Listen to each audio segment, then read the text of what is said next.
अरविंद ओझा मेरे सहयोगी इस वक्त तमाम जानकारी के साथ जुड़ गए हैं। रवीश पाल सिंह भी जुड़ गए हैं। सबसे पहले अरविंद, आपका रुख करते हुए, जो सीन ऑफ क्राइम को रिक्रिएट करना था वो प्रोसेस शुरू हो गया है? देखिए, फिलहाल तो जो हत्या की साजिश में शामिल जितने किरदार थे, आकाश, विशाल, आनंद, राज और सोनम, वो पांचों किरदार इस पुलिस स्टेशन में, शिलांग के सदर पुलिस स्टेशन में मौजूद हैं। तस्वीरें हम आपको दिखा रहे हैं और यहाँ पर कड़ी सुरक्षा है। सबसे पहला जो प्रोसेस होगा कि गिरफ्तार इन सभी आरोपियों को अदालत में पेश किया जाएगा। कोर्ट में पेश करके जो पांचों आरोपियों की पुलिस कस्टडी रिमांड ली जाएगी। चूंकि ट्रांजिट रिमांड पर सभी को लाया गया है, इंदौर से, यूपी से, तो ट्रांजिट रिमांड पर लाया गया है, तो पुलिस के लिए सबसे बड़ी मजबूरी और जवाबदेही ये है कि अदालत में पेश किया जाए और अदालत में पेश करके पुलिस कस्टडी रिमांड ली जाए। पुलिस कस्टडी रिमांड लेने के बाद यहाँ पर लाया जाएगा, एसआईटी की टीम पूछताछ करेगी। जो चारों आरोपी हैं उनसे अलग से, उसके बाद सोनम और राज से, दोनों जो मास्टरमाइंड है उनसे पहले अलग अलग और आमने सामने बैठाकर पूछताछ होगी।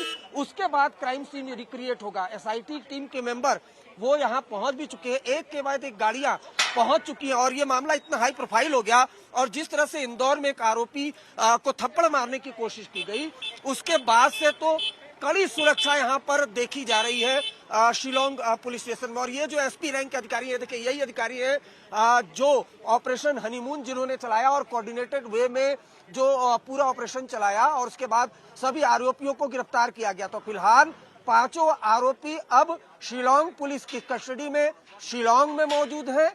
ये जो पांचों हैं, ये वो है जो राजा रघुवंशी हत्याकांड की साजिश के किरदार हैं। अब इनको सबसे पहला काम होगा, आज कोर्ट में पेश किया जाएगा, पुलिस कस्टडी रिमांड मिलेगी, उसके बाद सारा प्रोसेस शुरू होगा। जी, रवीश भी हमारे साथ, हमारे सहयोगी इस वक्त मौजूद हैं। रवीश, अब वहां पर पुलिस क्या इस मामले में कोई छानबीन कर रही है, जांच कर रही है?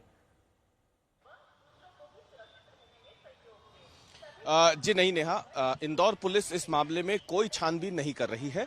इंदौर पुलिस का सिर्फ इतना काम था कि जो केस मेघालय पुलिस ने रजिस्टर किया है शिलांग में, और जिस केस की छानबीन मेघालय पुलिस कर रही है और जिस केस से जुड़े हुए आरोपियों की गिरफ्तारी करने वो इंदौर आई है, उस टीम को सहयोग करना, उन्हें यहाँ किसी तरीके की कोई परेशानी ना हो, कोई कानून व्यवस्था की ऐसी स्थिति ना बने कि कोई आरोपी को छुड़ा ले या आरोपी यहाँ से भाग जाए, यानी उस टीम को पूरी तरीके से सपोर्ट करना, उसे कवर देना कि वो यहाँ पे अपनी इन्वेस्टिगेशन के तहत जो छानबीन करने, जो स्टेटमेंट रिकॉर्ड करने, या फिर आरोपियों को जिस जगह, जैसे कल इंदौर में विशाल के घर मेघालय पुलिस आरोपी विशाल को लेके गई थी उसके घर से पैंट और शर्ट बरामद करने के लिए, तो इंदौर पुलिस की एक टीम उसे बकायदा सिक्योरिटी कवर देते हुए चल रही थी।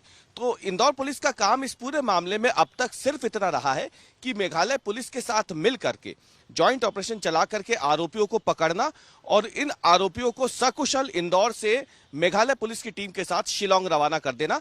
इंदौर पुलिस के जो जवान हैं वो बकायदा अभी शिलांग पुलिस के साथ शिलांग में ही मौजूद है।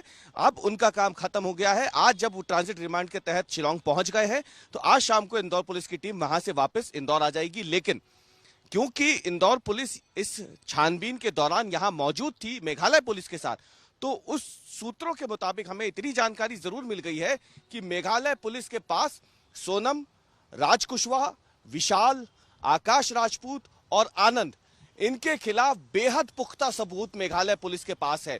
ना केवल बयान बल्कि टेक्निकल एविडेंस, यानी कॉल रिकॉर्ड्स, चैटिंग के रिकॉर्ड्स, जीपीएस लोकेशंस, ये तमाम चीजें टेक्निकल एविडेंस की जो है वो मेघालय पुलिस के पास मौजूद है। और इतना स्ट्रॉन्ग केस मेघालय पुलिस ने बनाया है कि जब ट्रांजिट रिमांड के लिए, दरअसल 4 ही दिन बाद से सोनम ने प्लानिंग शुरू कर दी थी अर्पिता, तो वो लंबे वक्त से यही चाहती थी कि जल्द से जल्द ठिकाने लगा दिया जाए अपने पति को, और इसके लिए उसने एक फुल प्रूफ प्लान तैयार किया।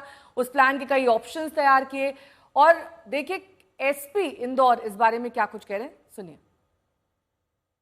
सर, क्या कबूला है चारों आरोपियों ने? चार आरोपियों ने, जिसमें कि एक राज जो इंदौर में था, उसके अलावा जो 3 आरोपी इंदौर से कैसे गुवाहाटी होते हुए शिलांग पहुंचे थे और किस प्रकार इन्होंने पूरी घटना को अंजाम दिया था, ये उन्होंने पुलिस को बताया है।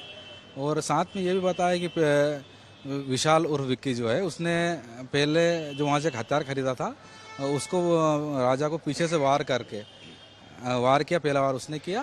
उसके अलावा जब वो अचेत हो गया मृत अवस्था में आ गया। तो उसके बाद इन्होंने सबने मिलके उसकी डेड बॉडी को नीचे खाई में फेंक दिया। जब ये हत्या हो रही थी, जब राजा को मारा जा रहा था, उस वक्त क्या सोनम वहीं पे थी, इनके साथ मौजूद थी उसी घटना स्थल पे जहां राजा को मारा गया, यानी अपने पति को मरता हुआ क्या वो देख रही थी सामने?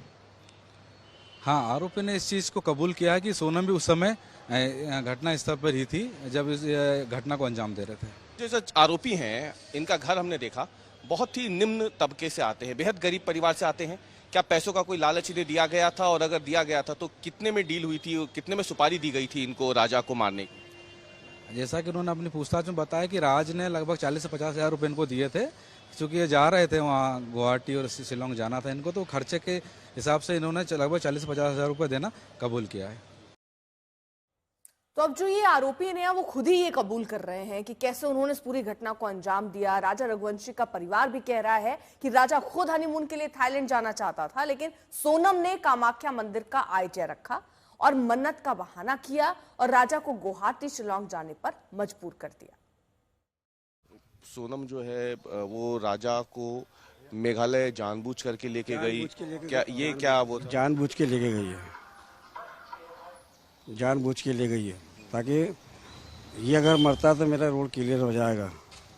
ये संख्या माँ बाप को मालूम है, तो माँ बाप ने जबरन शादी करवाई है कि घर अच्छा है, परिवार अच्छा है, मगर वो उसके मन में क्या चल रहा था वो जानते थे, और माँ बाप को चाहते हैं कि बच्चे अच्छी घर में जाए, और माँ बाप से मिले हैं। जब नहीं करना था तो उसको तो माँ बाप को बोलना चाहिए, चल तेरे पसंद तू कर ले फिर, पर नहीं।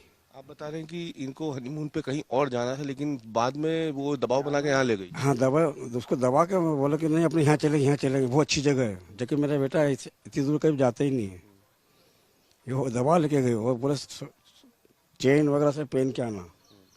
ऐसा कौन लेडीज बोलेगी हनीमून में जाए चेन पहन के? जरूरी चेन पहनना? तो कहाँ जाना था इनको पहले? ये राजा कहता था, बोले पापा बोले मैं या तो शादी के बाद थाईलैंड जाऊँगा, और मेरे बेटा इच्छा का मेरे को प्लेन में घुमा दे मरते मरते। बोले नहीं पापा तुम्हारी इच्छा पूरी करूँगा।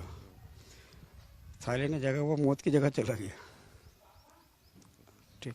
अच्छा, तो ये भी बात सामने आई है कि सोनम जो है वो पूरी तरीके से इस योजना पे अगर दोस्त नहीं इसके मार पाते राजा को, तो कोई प्लान बी भी उसने सोच रखा था। ये बात भी आप लोग को बताई है क्या पुलिस ने?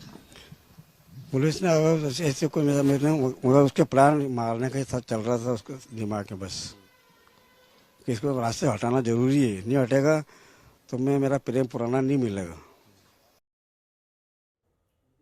यहाँ पर अर्पिता पिता खुद ये बात मान रहे हैं कि पूरे टाइम सोनम के दिमाग में राजा को मारने का प्लान चल रहा था और इस प्लान के तहत उसे शिलोंग ले जाना था, लेकिन राजा के मन में थाईलैंड जाने का विचार था। अब यहाँ पर हमारे सहयोगी रवीश पाल सिंह जुड़ गए हैं तमाम जानकारी के साथ।